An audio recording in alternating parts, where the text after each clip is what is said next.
आचार्य दिग्विजय सिंह तोमर, पत्रकार, सरगुजा जिले से। आज हम भूतपूर्व सांसद चक्रधारी सिंह जी के निवास पर आए हैं उनसे भेंट करने के लिए, और उनसे हम जानना चाहेंगे कि राष्ट्रीय किसान एवं मतदाता जागृति मंच की ओर से दिनांक 13 जनवरी 2021 को एक गरिमा स्टेडियम में किसानों से मिलने का एक कार्यक्रम रखा गया था। भारी मात्रा में ग्रामीण जन, किसान, व्यवसायी इस कार्यक्रम में उपस्थित हुए। जनजातियों की अपार उपस्थिति को देख माननीय मुख्य अतिथि नंद कुमार बघेल काफी प्रसन्नचित हुए। हम माननीय भूतपूर्व सांसद चक्रधारी सिंह जी से ही पूछना चाहेंगे कि इस कार्यक्रम की सफलता और उस क्षेत्र जो आपका गृह क्षेत्र रहा है, आपके पूर्वजों का गृह क्षेत्र रहा है, उस कार्यक्रम में जो बातें सामने आई हैं, जैसे दरिमा हवाई अड्डे का नाम ठाकुर बाल मुकुंद सिंह के नाम पर करने की मांग उठी है। इस संबंध में आप क्या कहना चाहेंगे? माननीय भूतपूर्व सांसद चक्रधारी सिंह महोदय जी की बातें को सुनिए आप। ये तो बहुत ही अच्छा शुभ समाचार है। श्री दिग्विजय सिंह जी पत्रकार, आपकी तरफ से ये जानकारी मुझे दी जा रही है कि दरिमा हवाई अड्डे का नाम ठाकुर बाल मुकुंद सिंह भूतपूर्व जमींदार बरगावा के नाम पर हो तो बहुत अच्छी बात है।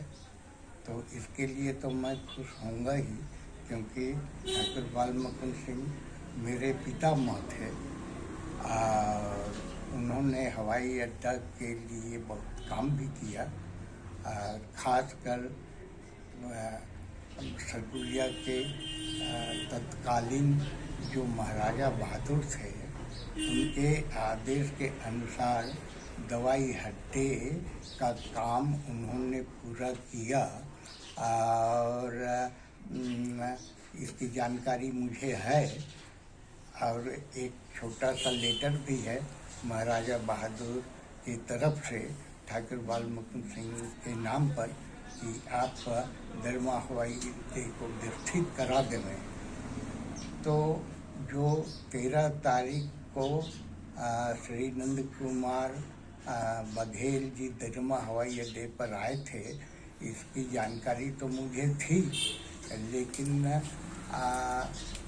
थोड़ा स्वास्थ्य कारणों से मैं दरिमा नहीं जा सका, परंतु वो हम लोगों के पहुंच वाला जगह है। और आजकल वर्तमान में चूँकि हवाई अड्डा भी है और इधर किनारे से होकर के मैन पाट जो कार्निवाल भी होता है छत्तीसगढ़ का, बहुत राजकीय उत्सव होता है।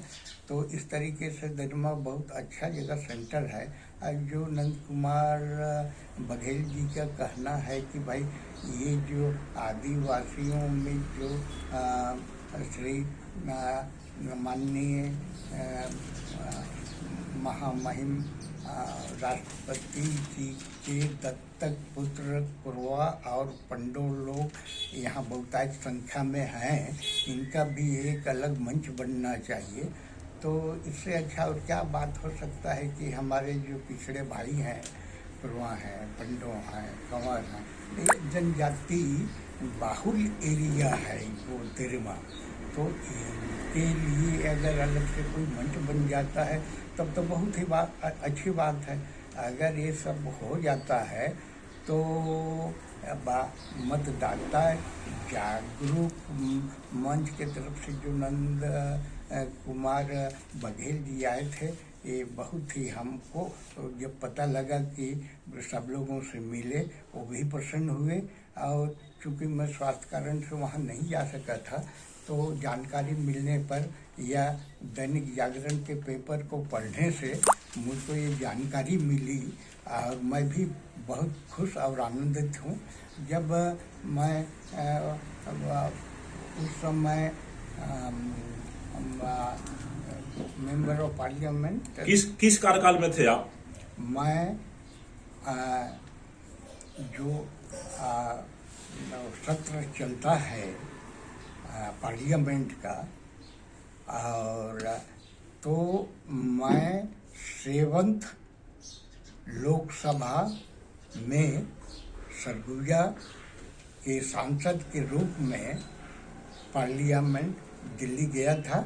और वहाँ मैं मेरी उपस्थिति समय समय पर है, और ख़ासकर मैं जो वहाँ पार्लियामेंट में बोला वो इन्हीं आदिवासी भाइयों के उत्थान विकास के लिए बोलता आया। परंतु थोड़ा मुझको ये दुख है कि मैं सिर्फ 5 ही साल रह पाया, उसके आगे नहीं जा पाया। और लेकिन फिर भी वो मैं अपने पार्टी का काम लगातार करते रहा, अभी तक करते रहा हूँ जितना बनता है।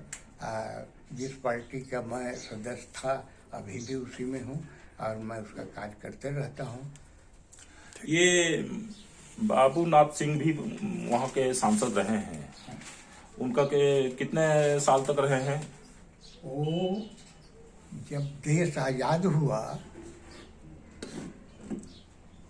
तो सर्वप्रथम देश का आम चुनाव हुआ स्वतंत्रता के बाद। 1952 में प्रथम बार चुनाव हुआ, तो प्रथम बार बाबूनाथ सिंह जी हमारे सरगुजा से सांसद चुनकर दिल्ली गए। वहाँ पार्लियामेंट के मेंबर के रूप में उन्होंने शपथ ली और 1977 में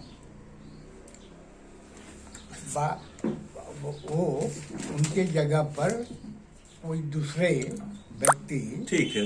और उस क्षेत्र में मदन गोपाल सिंह भी काफी लंबे समय तक विधायक रहे हैं कि वो सरगुजा जो लोकसभा क्षेत्र है उसका एक विधानसभा क्षेत्र अंबिकापुर है। पहले अंबिकापुर क्षेत्र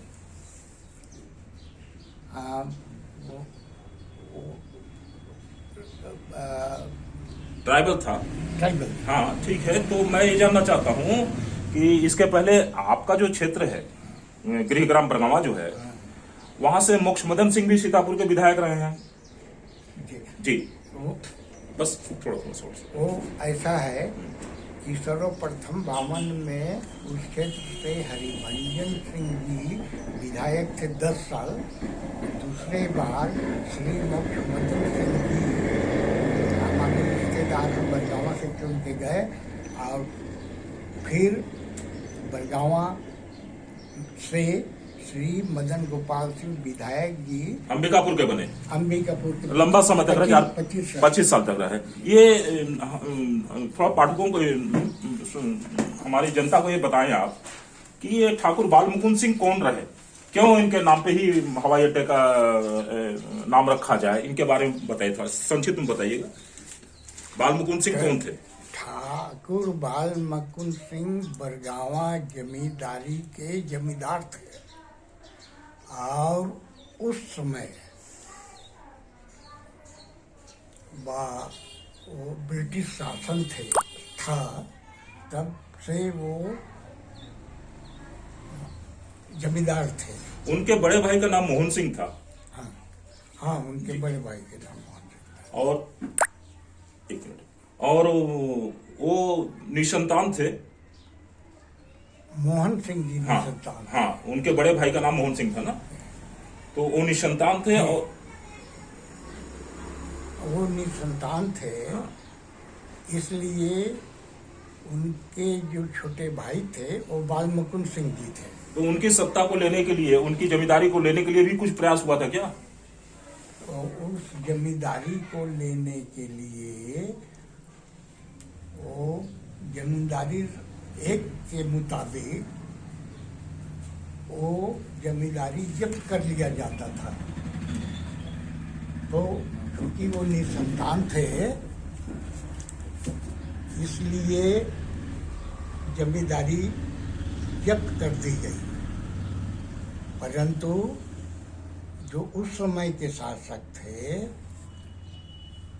इन्होंने रिक्वेस्ट किया कि भाई मैं अभी छोटा भाई जीवित हूँ, मुझको जमींदारी दिया जाए, लेकिन इनको जमींदारी नहीं दी गई। इस पर उस समय रांची में डिस्ट्रिक्ट कोर्ट हुआ करता था, जैसा मुझको जानकारी दी गई है। और बालमुकुंद सिंह जी जो मेरे पितामह थे, वो रांची में जाकर के केस दायर किए। इस संबंध में सुनने में आया ये है कि सरगुजा महाराज जो है, उन्होंने कोई ऐसा आदेश भी जारी किया था कि बालमुकुंद सिंह को जिंदा या मुर्दा जो है यहाँ लाया जाए। ऐसा मुझको जानकारी दी गई है, क्योंकि मैं उनका पोता हूँ, तो उस समय की बात को मैं क्लियर नहीं बता पा रहा हूँ, लेकिन गांव के लोगों के द्वारा और जनश्रुति के अनुसार इस बात की मुझको जानकारी दी गई कि वो रांची में जाकर के केस दायर किए और महाराजा बहादुर इश्तिहार जारी किए कि जहाँ कहीं भी ठाकुर बालमुकुंद सिंह जिंदा या मुर्दा मिले, 500 रुपए का इनाम दिया जाएगा।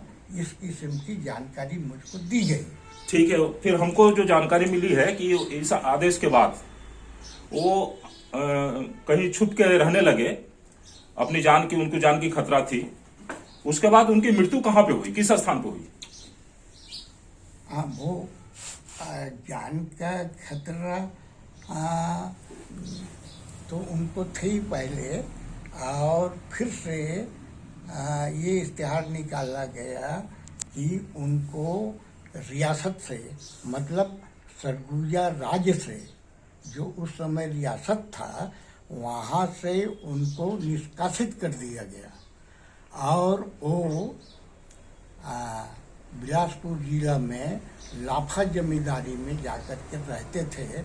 इस किस्म का मुझको जानकारी दिया गया। प्रश्न ये है कि उनकी मृत्यु कहाँ पे हुई, किस स्थान पे हुई? मृत्यु उनकी लखनपुर में हुई। संदिग्ध मृत्यु हुई या स्वाभाविक हुई? अब चूंकि वो जमींदार थे, वो पूरे तैयारी के साथ गए थे लखनपुर।